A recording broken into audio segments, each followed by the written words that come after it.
بسم الله الرحمن الرحيم.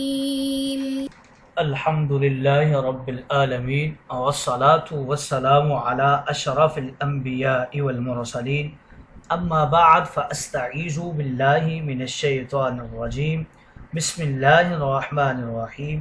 السلام علیکم ورحمۃ اللہ وبرکاتہ. عزیز طلبہ کرام، امید کرتا ہوں احباب خیر سے ہوں گے.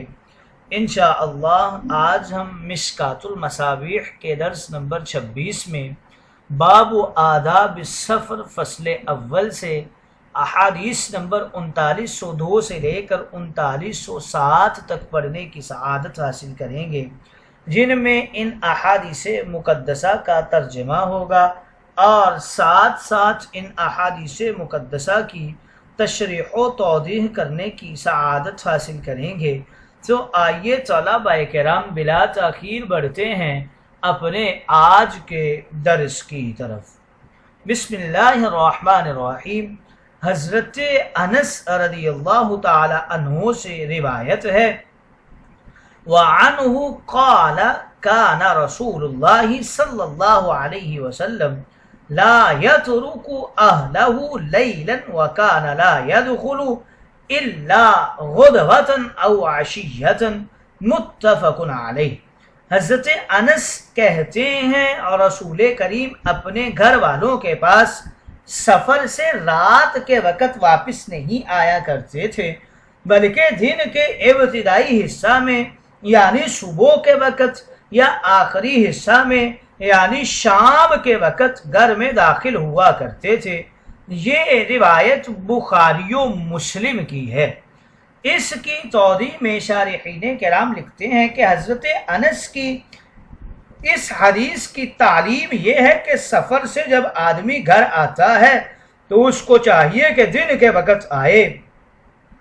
اس کے ساتھ والی حضرت جابر کی حدیث میں واضح طور پر منع کیا گیا ہے کہ طویل سفر کے بعد رات کے وقت گھر میں داخل نہیں ہونا چاہیے. ان دونوں حدیثوں کے ساتھ آئندہ آنے والی حدیث حضرت جابر کی اس کا تعارض ہے جس میں رات کے وقت گھر میں آنے کو بہتر اور اچھا قرار دیا گیا ہے. تو اس کا جواب یوں دیتے ہیں کہ جب سفر لمبا ہو اور شوہر طویل عرصہ تک گھر سے غائب رہا ہو تو ایسی صورت میں رات کے وقت اچانک گھر میں نہیں آنا چاہیے، بلکہ دن کو پہلے مسجد میں 2 رکعت پڑھنی چاہیے. لوگوں سے ملاقات کے بعد گھر جانا چاہیے تاکہ گھر میں بیوی اپنا بناؤ سنگار کر سکے. اور اگر سفر دور کا نہ ہو بلکہ قریب کا ہو تو رات کے اول حصے میں آنا بہتر ہے، جس طرح کے آئندہ حدیث میں بھی آ رہا ہے. اس کی وجہ یہ ہے کہ رات کے پہلے حصے میں آنے سے خود اس مسافر کو بھی اطمینان ہوگا اور دیر سے آمد کی وجہ سے گھر کے لوگ بھی پریشان ہوں گے. نیز اول شب میں شوہر بیوی سے ہم بستری کر کے رات بھر آرام کر لے گا. علامہ نووی فرماتے ہیں جن احادیث میں رات کے وقت آنے کی ممانعت ہے ان احادیث کا تعلق اس صورت سے ہے کہ جب سفر لمبا ہو، شوہر کی آمد کا کچھ پتہ نہ ہو. اگر شوہر اچانک داخل ہوگا اور بیوی کا بناؤ سنگار نہیں تو گھریلو تعلقات خراب ہونے کا خدشہ ہے. مختصر سفر میں یہ صورت نہیں ہوتی. نیز اگر لمبا سفر ہوا مگر شوہر نے اپنے آنے سے پہلے اطلاع کر دی ہو تو اس صورت میں بھی شوہر گھر میں ہر وقت آ سکتا ہے. اسلام چاہتا ہے کہ گھریلو نظام مضبوط سے مضبوط تر ہو، مگر یہود و نصارہ اور ان کے ایجنٹ اور NGOs آئلی نظام کو تباہ کرنا چاہتے ہیں. اگلی حدیث مقدسہ حضرت جابر رضی اللہ تعالی عنہ روایت کرتے ہیں، قال رسول اللہ صلی اللہ علیہ وسلم اذا اطال احدكم الغیبۃ فلا يترك اہلہ لیلا متفق علیہ. حضرت جابر کہتے ہیں اور رسول کریم نے ارشاد فرمایا، جب تم میں سے کسی غیر حاضری کا عرصہ طویل ہو جائے یعنی اس کو سفر میں زیادہ دن لگ جائیں تو وہ سفر سے واپسی کے وقت اپنے گھر میں رات کے وقت داخل نہ ہو۔ یہ بخاری و مسلم کی روایت ہے۔ حضرت جابر سے ہی اگلی حدیث مقدسہ بھی روایت ہے، وعنہ ان النبی صلی اللہ علیہ وسلم قال اذا دخلت لیلا فلا تدخل على اہلک حتی تستحد المغیبۃ وتمتشط الشاعث، متفق علیہ۔ حضرت جابر کہتے ہیں نبی کریم نے ارشاد فرمایا، اگر تم سفر سے واپسی پر اپنے شہر و آبادی میں رات کے وقت پہنچو تو اپنے گھر میں داخل نہ ہو جب تک کہ شوہر غائب بیوی زیر ناف بالوں کو صاف نہ کر لے، اور بیوی کے جس کے بال پراگندہ ہو کنگھی اور چوٹی نہ کر لے۔ یہ بخاری و مسلم کی روایت ہے۔ اس کی توضیح کرتے ہوئے تستحد کے حوالے سے ذکر کر رہے ہیں، حدید استعمال کرنے کو کہا جاتا ہے، مراد زیر ناف بالوں کا ازالہ ہے، تو مرد کے لیے لوہا استعمال کرنا طبی لحاظ سے مفید ہے، اور عورت کے لیے لوہے کی بجائے اور طریقہ اختیار کرنا بہتر ہے، مثلا نوچنا وغیرہ۔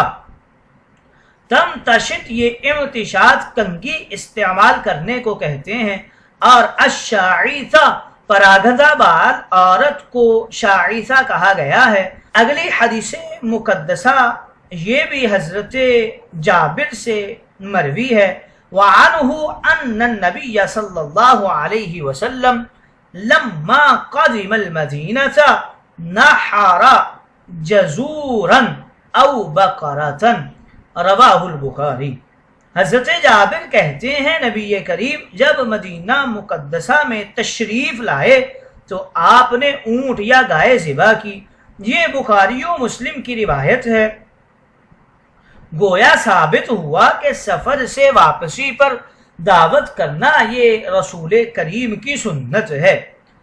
اگلی حدیث مبارکہ حضرت کعب بن مالک سے روایت ہے، قال كان النبي صلى الله عليه وسلم لا يقدم من سفر إلا نهارا في الضحى، فإذا قدم بدأ بالمسجد فصلى فيه ركعتين ثم جلس فيه للناس، متفق علیہ۔ حضرت کعب ابن مالک کہتے ہیں کہ نبی کریم صلی اللہ علیہ وسلم چاشت کے وقت کے علاوہ اور کسی وقت سفر سے واپس نہیں آیا کرتے تھے۔ چنانچہ جب آپ سفر سے واپس آتے تو سب سے پہلے مسجد میں تشریف لے جاتے اور وہاں بیٹھنے سے پہلے تحیت المسجد یا چاشت کی 2 رکعت نماز پڑھتے اور پھر لوگوں سے ملاقات کرنے کے لیے وہیں بیٹھ جاتے۔ یہ بخاری و مسلم کی روایت ہے۔ گویا اس حدیث مقدسہ میں سفر سے واپسی پر مسجد میں بیٹھنا اور نفل پڑھنا مسنون ہے، اس بات کی طرف سیدنا دو عالم نے اشارہ فرمایا ہے۔ اگلی حدیث مقدسہ حضرت جابر رضی اللہ تعالی عنہ اس کے راوی ہیں، قال كنت مع النبي صلی اللہ علیہ وسلم فی سفر فلما قدمنا المدینة قال لي ادخل المسجد فصل فیہ رکعتین، رواہ البخاری۔ حضرت جابر کہتے ہیں کہ میں ایک سفر میں نبی کریم کے ساتھ تھا، چنانچہ جب ہم مدینہ واپس آئے تو آپ نے مجھ سے فرمایا کہ جاؤ مسجد میں اور وہاں 2 رکعت نماز پڑھو۔ یہ بخاری شریف کی روایت ہے۔ یہ جس مسجد کا حضرت جابر رضی اللہ تعالی عنہ کو حضور علیہ السلام نے حکم فرمایا تھا کہ جاؤ مسجد میں جا کر نماز پڑھو، تو مسجد سے مراد یا حضرت جابر کے محلے کی مسجد تھی یا مسجد نبوی تھی۔ دوسرا احتمال زیادہ قوی ہے، مسجد اللہ کا گھر ہے، وہاں حاضر ہونا گویا رب تعالی سے ملاقات کرنا ہے۔ اس کا استحباب حدیث فعلی سے بھی ثابت ہے اور حدیث قولی سے بھی ثابت ہے۔ ان احادیث مقدسہ میں یہ بھی ذکر کیا گیا کہ حضور جب مدینہ سے تشریف لائے تھے تو ایک اونٹ یا گائے قربان فرمائی تھی۔ اس کی شرح میں شارحین کرام لکھتے ہیں کہ ہجرت کر کے حضور مکہ معظمہ سے مدینہ منورہ پہنچے یا جب دراز سفر سے مدینہ منورہ تشریف فرما ہوتے تھے تب یہ عمل فرمایا کرتے تھے۔ قربانی سے مراد گائے یا اونٹ ذبح فرمانا ہے دعوت کے لیے۔ اس سے معلوم ہوتا ہے کہ مسافر وطن پہنچنے پر اہل قرابت کی دعوت کرے تو اسے دعوت قدوم کہتے ہیں، اور یہ مسنونہ دعوتوں میں سے ایک ہے۔ یہ بھی معلوم ہوا کہ گائے کا گوشت کھانا بھی سنت سے ثابت ہے، اور یہاں او باکارہ فرمانا یہ یا تو راوی کے شک کی بنا پر ہے یا یہ مطلب ہے کہ کبھی اونٹ اور کبھی گائے ذبح فرما کر اہل مدینہ کی حضور علیہ الصلاۃ والسلام دعوت کیا کرتے تھے۔ ایک بات یہاں پر ذہن نشین رہنی چاہیے کہ جو حکم دیا گیا کہ جب تم میں سے کوئی بھی بہت عرصہ گھر سے غائب رہے تو رات کے وقت اپنے گھر میں نہ آئے، تو یہ بات ذہن نشین کرنی چاہیے کہ یہ حکم اس زمانے کے لیے تھا کہ جب کہ آنے والا مسافر اپنی آمد کی اطلاع اپنے گھر نہیں دے سکتا تھا۔ اب اطلاع دے کر رات میں آنا بالکل جائز ہے۔ اس کی ممانعت کے بعد دو شخص آزمائش کے لیے اپنے گھر رات میں پہنچے تو انہوں نے اپنی بیویوں کے پاس اجنبی مرد پائے، گویا انہیں اس مخالفت امر کی سزا ملی۔ حضور کے ہر حکم میں صدہا حکمتیں ہوتی ہیں، پوری امت کے لیے سرکار دو عالم کے حکم کو ماننا اور آپ کے اقوال ذیشان کے اوپر عمل کرنا بھی عینی ہی پورا عمل کرنا یہ ضروری ہے۔